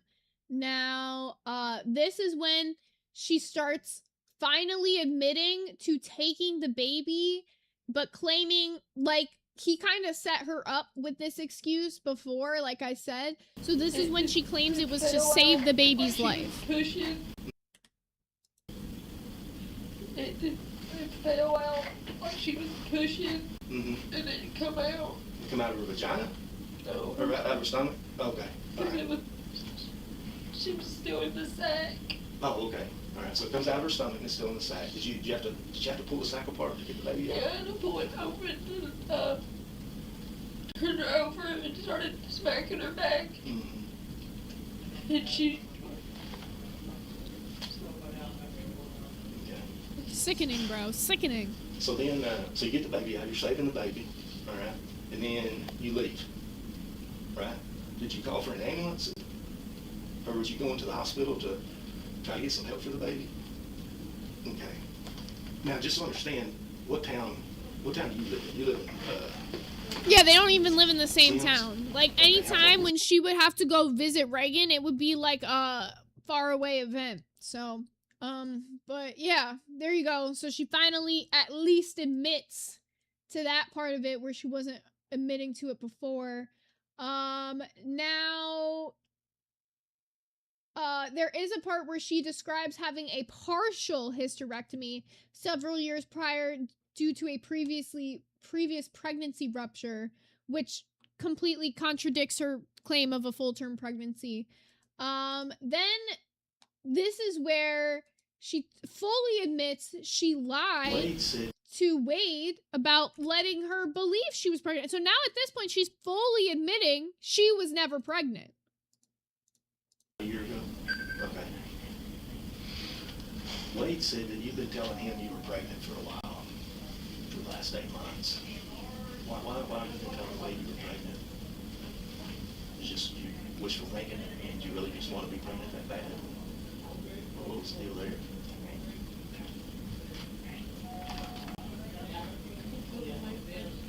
You feel movement? Made you think you were pregnant? So now she's trying to say, oh, I believed I was. Partial hysterectomy. Okay, they just removed the uterus but leave the ovaries. Is that what it was? Took a large portion of Uterus? Okay. Thought you had endometriosis or something like that. I was pregnant and it ruptured. Oh. I was bleeding to death. How long ago So was that? she even knows exactly why she had to have the hysterectomy. Because that is something that she would, like, try to talk about, like, later and try to be, like, almost that, like, she didn't know. She tried to, like, play that card because she was under anesthesia at the time of doing it. But yes, you did know because you directly said here you knew exactly why. You knew exactly what it was for. Years ago. Okay. After, I guess, your 6-year-old was born. I've been around some people coughing, so I don't have to change. But we're getting All right, that's the gist of this clip. Let's go ahead and jump into, I think there's like 2 more.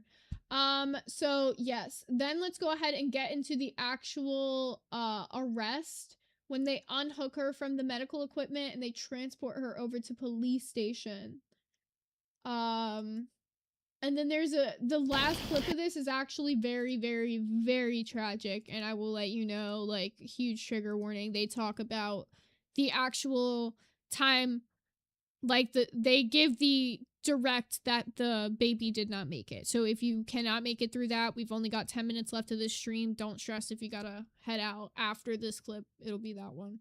Take her in jail. Okay, they need to take the IV out. I'll get a nurse in there with you right now. Okay. With her?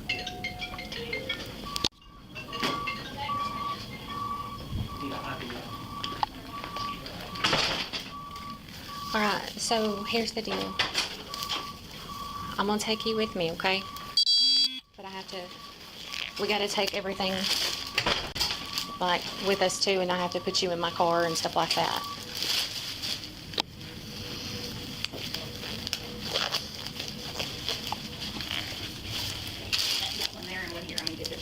You're clean.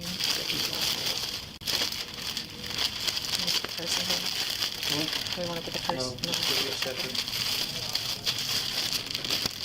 Let's skip to where they're getting her in, out of bed. I'm gonna take your glasses. Okay.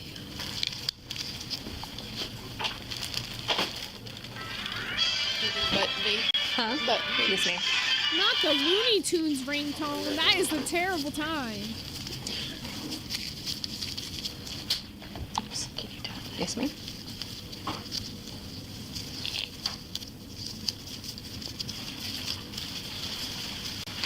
And now let's go. So this is gonna be the hard to watch one. It's not like I don't know how to explain it. It's like definitely bad. It's definitely bad, but this is when they talk about like the official, like they got report of what happened to Braxlin. Okay. All right. She's to be separated from her boyfriend who's down there. Is he being booked in right now? Huh? If he's being booked in He's right not being now. booked in. Okay. She's the only one that's going to be booked in. Okay. You know the baby's dead. Yeah, I heard. Okay. What? We'll call Avo real quick and tell him, hey, put that dude somewhere not in. Yeah, that's what I was telling him. All right, thank you. I'm still rolling. I'm gonna roll until I get her in. Huh? I'm still rolling. Okay.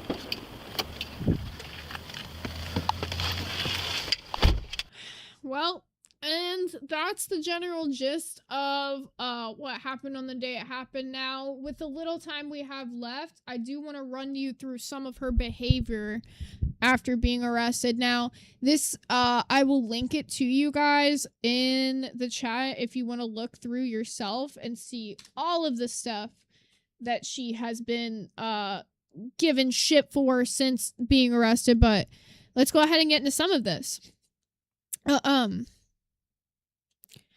So, Taylor Parker, as charged for capital murder, as charged in both counts. To carry out her crimes as a part-going, deceptive, fraudulent behavior, the defendant held herself out as being pregnant from on or about January 20th to October 9th, 2020. Here, let me skip through the parts where they talk about like the actual case and get into where it is. The defendant has engaged in repeated violations of jail policy by having her mother, Shona Pryor, put money on other inmates' commissary accounts to avoid paying Bowie County monies that Parker owes for her medical bills. The policy is at the jail is that a portion of each inmate's account will be garnished, and the money that is recovered from the garnishment will be put toward whatever money that inmate owes. As of February 2022, Taylor Parker owes $2,260 to Bowie County for medical expenses. Parker repeatedly tells her mother to put money on other inmates' accounts as payment. Parker and her mother buy commissary items for the inmates. The inmates receive the commissary paid for by Parker's mother and then give the commissary to Parker. So she's not even supposed to have commissary because she owes $2,000 to the government for the medical expenses that she's needed since being in there, or for the medical expenses that she needed like for the day of everything happening. Never paid that off, and has literally just been it's like whatever. Since her arrival at jail, she has repeatedly and continuously engaged in criminal behavior, violations of jail policy, and has continued her fraudulent pattern of lying and misrepresenting all aspects of her medical history and medical status. The defendant has access to an email kiosk and the jail telephone system. Defendant also discusses her bogus medical claims on these jail emails, telephone calls, and jail letters. The state of Texas hereby gives notice of intent to introduce the defendant's statements regarding her bogus medical status recovered through the email system, the jail telephone system, and the defendant's jail letters. The state of Texas also gives notice of the intent to introduce a complete copy of the defendant's medical and mental health records, in addition to the medical records discussed in the state notice of intent to use extraneous offenses, which is what we're reading. Then they also like list all of the potential doctors here willing to give their say, and I'm talking it's like at least 25 doctors. Then the defendant repeatedly and continuously rips up or modifies her jail clothing and complains about it to her parents. The defendant will ask her parents to send money for new jail clothes. On or about January 5th, 2022, the defendant is talking about the correctional officers to her dad. She writes to John Morton, "I'm in lockdown from yesterday till Friday because we have the shit crew, so not able to call until Friday. I was trying to see if you were able to put money on my books. I need to get new warm clothes. I've had mine for a year, holes in the front of them." The defendant failed to tell her father that she rips the shoulder and the neck out of her jail clothing so the clothes are more revealing. On or about January 6, 2022, Parker tells her dad thank you for the money and tells him that she's ordering new clothes with the money. On or about January 28th, 2022, the defendant tells Shona that she needs new clothing because her shirts have holes in them. The defendant fails to mention to her mother that the shirts have holes in them because the defendant tries to alter her jail clothing to appear more provocative. The state of Texas hereby gives a notice of intent to introduce photographs of the defendant's altered jail clothing. Each time the defendant logs on to the jail email kiosk, the kiosk takes the defendant's photograph. These photographs reveal the defendant's clothing has been intentionally altered. Crazy. Then it says the defendant has repeatedly and continuously maintained multiple romantic relationships with other inmates. The defendant alters her jail clothing so that it's more revealing, makes attempts to flirt with other inmates, and maintains various jailhouse romances. Several individuals have observed the defendant with her altered jail clothing, exposed shoulders, including but not limited to Marlon eBay. The defendant has discussed the details of the case, including her possible alternative perpetrator theories, with Lana Addison. On or about September 24th, 2021, Parker told a provider she was lonely and was tired of being around all females. Parker has sought and maintained several romantic relationships during her incarceration at Bowie County Jail, and these relationships, in addition to the relationship with the female inmate Lana Addison, included relationships with male inmates Travis Blocker and Adam Post. She is also writing inmates from other correctional facilities such as Alan Pauly and Augustine Diaz. The state of Texas hereby provides a notice of intent to introduce defendant's statements and communications with these individuals. Taylor Parker has her friends and family get into contact with potential romantic interests. For example, about September 2021 and continuing for months, Parker starts asking for her family to contact her boyfriends. On or about September 2nd, 2021, Parker sends a jail email to Shauna Morton saying, "Do me a favor, please. Look up Travis Blocker on Facebook. He told me to call him when I get my kiosk working, but I trashed his number by accident. He was a trustee here, but went home. Kirkland, his trustee buddy, left for SAFP yesterday, so I can't get it from him. Just say Parker got her kiosk. What's your email? He will give it to you." Then it says it literally lists 1, 2, 3, 4, 5, 6, 7, 8, 9, 10 different cases of her using her parents or friends and family to reach out to contact boyfriends that she has at other prisons. So just some of the shit she's doing. By the way, she's on death row. It's not like she's just in jail, she's in prison. She's on death row. It also says, since her arrival at the jail, she's repeatedly and continuously engaged in other criminal behavior, including a massive fraudulent scheme directed at fabricating evidence, tampering with witnesses, and ultimately framing a mentally fragile inmate named Hannah Holdener for the crime. The scheme also involved Shawnery Yeager, Sylvia Plunkett, and Kaylee Bromsey, Lana Addison, and Phyllis Dawson. The state of Texas hereby gives a notice of intent to introduce at the trial every letter, note, or document relevant to the scheme perpetrated by Parker. And here's the summary of the scheme. On or about January 2021, Hannah Hollander, an inmate at the Bowie County submitted writings to jail staff that were pertinent to the homicide cases involving Taylor Parker. Law enforcement personnel interviewed Hollander at the Bowen County Jail and discovered a twisted and extremely complicated plot developed by Taylor Parker to ultimately implicate Hollander in these crimes and exonerate Parker.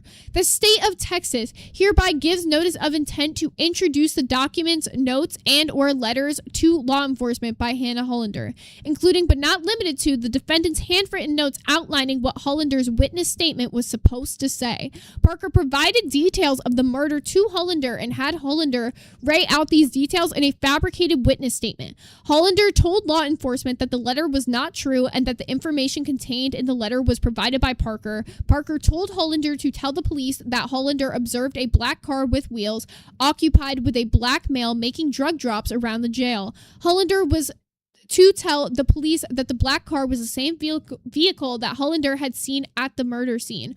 Hollander was to give her false witness statement to C.O. Bradley and then request an interview with law enforcement. Hollander's interview to law enforcement was supposed to corroborate her false witness statement at the confession. So, not only going as far as to, be a shit person in jail, all these commissary bullshit she's got going on with her mom, she literally took an inmate who is mentally not all there and convinced her to try to take credit for the crime she committed. Crazy, bro. Absolutely insane. It goes on continuing about the scheme. The scheme is extremely long and extremely detailed. It goes way, way more into detail. If you guys want to check, the document is already for you guys in the chat. It's the scribed link. It's the www.scribe.com.